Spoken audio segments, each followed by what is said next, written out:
Okay, everybody, we're going to go ahead and talk about section 2.4. This starts to get to more of the why we've been doing everything we've been doing up to this point. Particularly, we're going to be talking about applications, and one of the first applications we're going to talk about is formulas and percents. Formulas are used many times to help us figure out complex problems, and percents are just another way of helping us look at a number. Sometimes it helps us to visualize what the number means in a percent.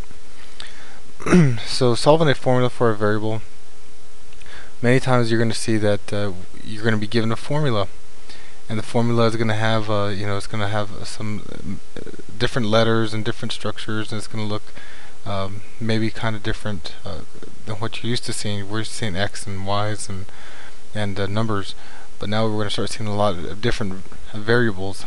Pretty much from now on, you can assume anytime you see a letter in your equation, it's a variable. Okay. In particular, when we're solving a formula for a variable, one thing that or the thing that it really means is they want you to find that variable and get it on one side of the equation all by itself. You see, they say isolate one side of the equation so that that variable is there. So let's go ahead and take a quick look at some equations and what it means to solve for a variable. So this is a pretty basic equation. We have a rectangle here, and the rectangle has two dimensions. It has a width and it has a length. And if we wanted to find the area that that triangle covers, let's say maybe this is a room and we want to figure out how much carpet we need to put in there, the formula we use to figure out the area is length times width. Okay, LW. If we wanted to find the perimeter of the rectangle, let's say we wanted to put trim around the entire area, around the entire area, but just trim around the edges, right? That is called perimeter, and you can think of perimeter as maybe trying to attach a piece of string to one edge, and you need how much string do you need to wrap around your object. That's perimeter. In this case, we see that if we were to go ahead and add up all the sides, we'd get 1L plus 1W, because this W is the same as this W, plus another L plus another W. That's how much string we would need, right? That's how much trim we would need. Well, 1L plus 1L gives us 2L, plus 1W plus 1W gives us 2W. So the perimeter of a rectangle is 2L plus 2W.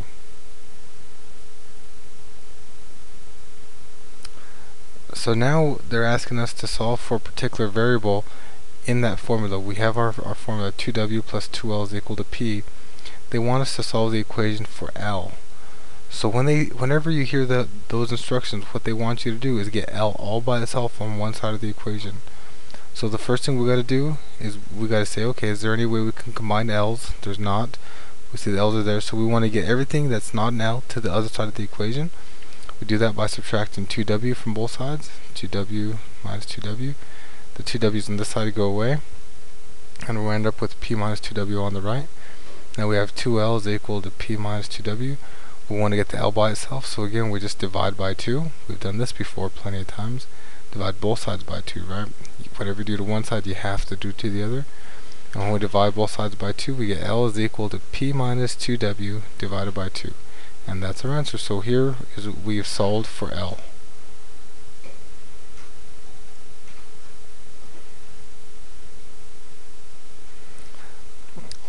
So again, here's another, you get used to this soon enough. This is the equation of a line. Y is equal to mx plus b, and here we have no numbers. You see, everything here is a variable, and that's going to get pretty common when you're especially when you get to higher maths.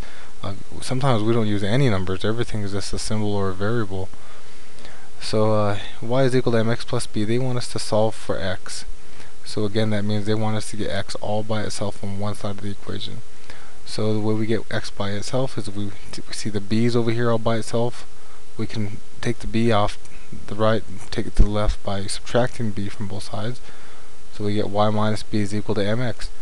Now we need x all by itself. How do we get x by itself? Well, we divide by m. So if we divide by m on both sides, we get x is equal to y minus b over m. Now we're going to talk about percents. A lot of these math guys are pretty clever whenever they chose words to describe what they're trying to do. In this particular case, one thing you really need to just keep in mind is this word cents. We know that there are 100 cents in $1, right? 100 cents, 100 pennies in $1. That's all percent means. 1/100th. Okay, that's all it means. Or per hundred is what it means. 1/100.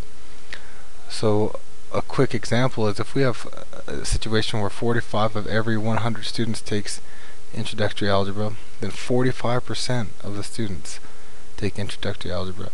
The fraction we write it as is 45 out of 100.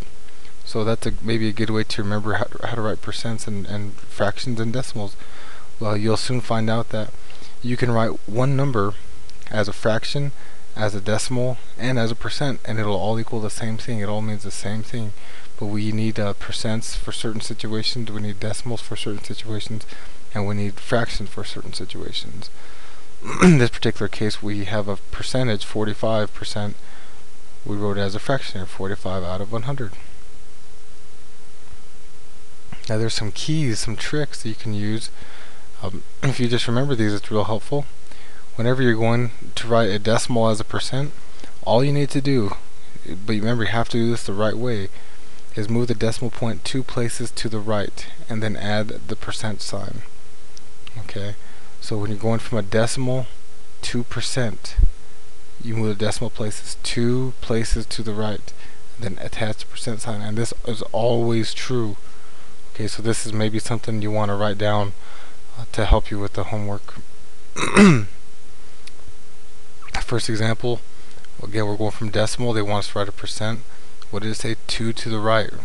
Okay, so express 0.47 as a percent, or 47 hundredths as a percent. So if we saw this, if we went to Walmart and we saw something that said that had this tag on it, 0.047, that would be 47 cents, right? 47 cents. Look what it is down here. When we convert it, move the decimal places 2 places to the right, 47%. 47%. So that's maybe a good trick to help you. They want us to express 1.25 as a percent. Again, if we went to Walmart and we saw this on the price tag, we would say, okay, that's 125 cents, right? $1.25 is 125 cents. Look, 125%. Okay, so maybe that's another trick. Again, all we did is move the decimal places 2 places to the right, 1, 2, and you get 125.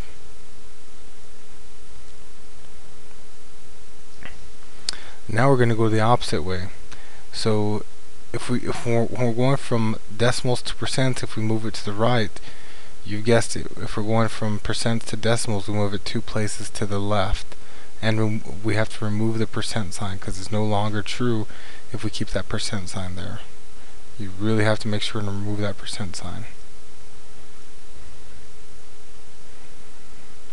So if we're going to express 63% as a decimal, 63 cents, if we saw that in the price tag, it would be 0.63.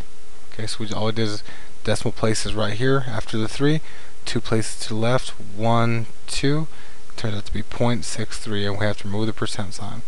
Express 150 as a decimal. Of course, the decimal originally is right there after the 0. We don't write it there because it's not needed. And if we move it 2 places to the left, 1, 2, it's right after the 1 before the 5, and we get 1.5, and we remove the percent sign. So I'm going to go ahead and take a break. We're running out of time, and I'll finish the last few slides in the next video.